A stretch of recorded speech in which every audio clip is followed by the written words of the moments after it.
हरियाणा का भिवानी जिला इन दिनों एक ऐसे दर्दनाक और रहस्यमयी केस को लेकर पूरे देश में सुर्खियों में है, जिसने न सिर्फ एक परिवार बल्कि पूरे समाज को हिलाकर रख दिया है। यह मामला इतना खौफनाक और चौंकाने वाला है कि जिसने भी इसके बारे में सुना उसके रोंगटे खड़े हो गए। जी हाँ, हम बात कर रहे हैं 19 साल की मासूम और होनहार लड़की मनीषा सिंघानी की हत्या की कहानी की, जिसे हर कोई अपने सपनों को पूरा करने वाली एक साधारण सी लड़की मानता था। लेकिन किसे पता था कि उसकी जिंदगी इतनी बेरहमी से खत्म कर दी जाएगी।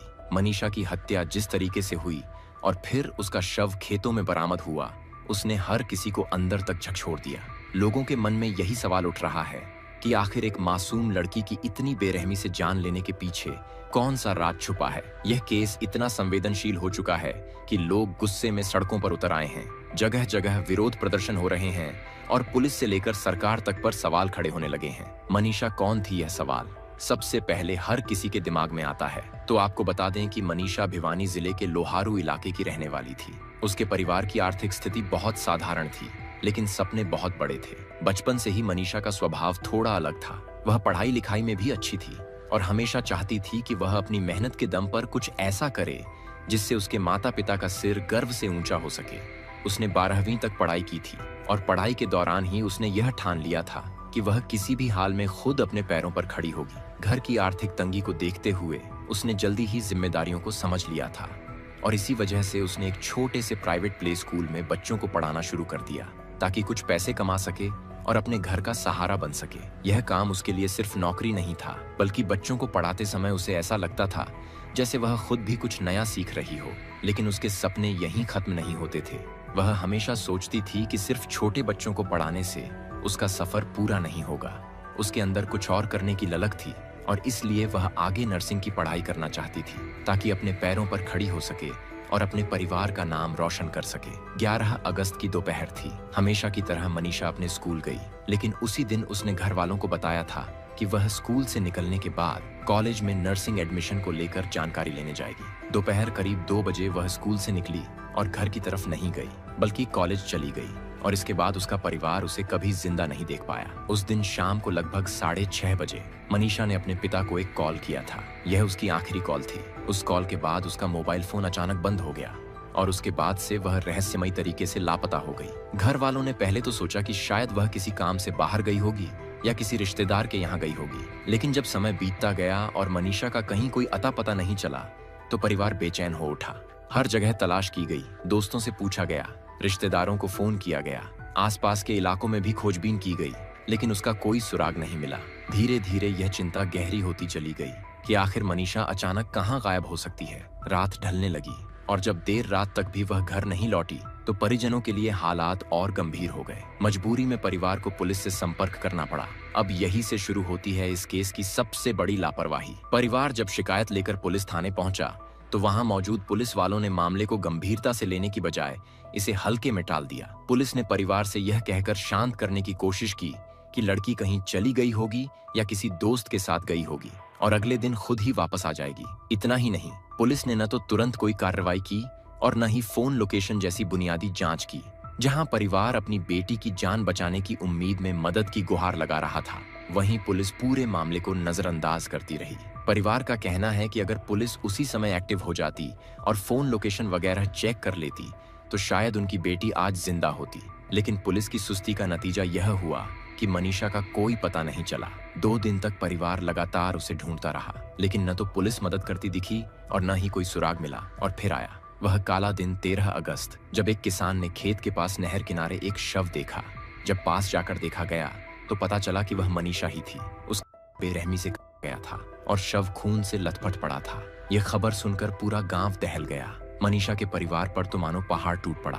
उसकी मां का रो रो कर बुरा हाल हो गया। पिता बार बार यही कहते दिखे कि अगर पुलिस ने वक्त पर कार्रवाई की होती तो उनकी बेटी बच सकती थी। शव मिलने के बाद चारों तरफ सनसनी फैल गई, क्योंकि यह कोई सामान्य मौत नहीं थी, ये सीधी सीधी हत्या थी। और वह भी बेहद क्रूर तरीके से। पोस्टमार्टम में सामने आया कि मनीषा के शरीर पर जबरदस्ती के निशान थे, जिससे साफ था कि उसने आखिरी वक्त तक खुद को बचाने की कोशिश की थी।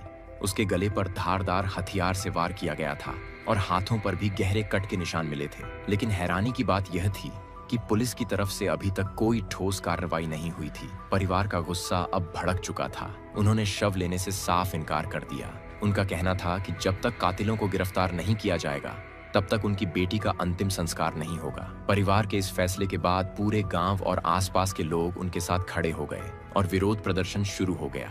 लोगों ने सड़क जाम कर दी, बाजार बंद करा दिए और सरकार के खिलाफ नारेबाजी शुरू कर दी। उनका कहना है कि यह सिर्फ मनीषा के परिवार की लड़ाई नहीं है, बल्कि पूरे समाज की लड़ाई है। इस समाज की लड़ाई, क्योंकि आज मनीषा है, कल कोई और हो सकता है। लोग मांग कर रहे हैं कि पुलिस अधिकारियों को सस्पेंड किया जाए और असली अपराधियों को तुरंत गिरफ्तार किया जाए। इस दौरान मनीषा के पिता का बयान भी सामने आया। उन्होंने कहा कि उनकी बेटी बहुत सीधी और मेहनती थी। उसका किसी से कोई झगड़ा नहीं था। वह तो बस पढ़ाई करके आगे बढ़ना चाहती थी। ऐसे में उसकी इतनी बेरहमी से हत्या क्यों हुई, यह सोचकर ही उनका दिल कांप जाता है। दूसरी तरफ सोशल मीडिया पर भी यह केस तेजी से वायरल होने लगा।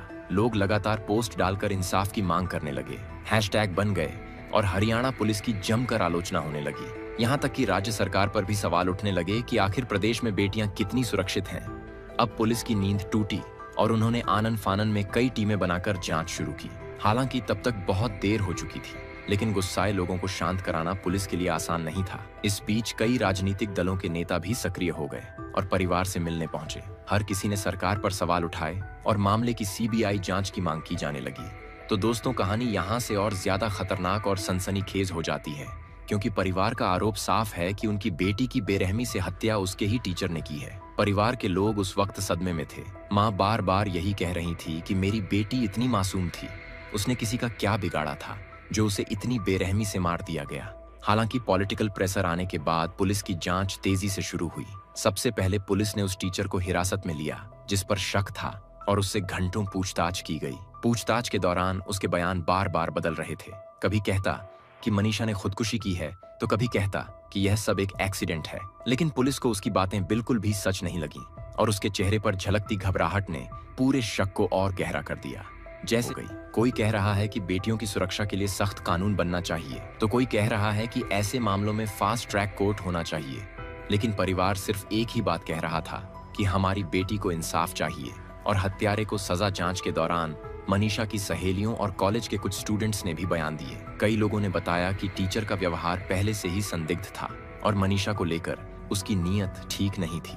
मनीषा ने भी कई बार अपनी सहेलियों से इस बारे में बात की थी, लेकिन शायद उसने कभी सोचा भी नहीं था कि बात यहाँ तक पहुंच जाएगी। जब फॉरेंसिक रिपोर्ट आई तो उसमें भी साफ लिखा था कि मनीषा की, यानी ये मामला सीधा सीधा हत्या का है। दोस्तों, ये केस सिर्फ एक परिवार की लड़ाई नहीं है, बल्कि ये एक मैसेज है पूरे समाज के लिए कि ऐसे अपराधियों को किसी भी हाल में बख्शा नहीं जाना चाहिए और बेटियों की सुरक्षा के लिए हमें और भी ज्यादा सतर्क होना होगा।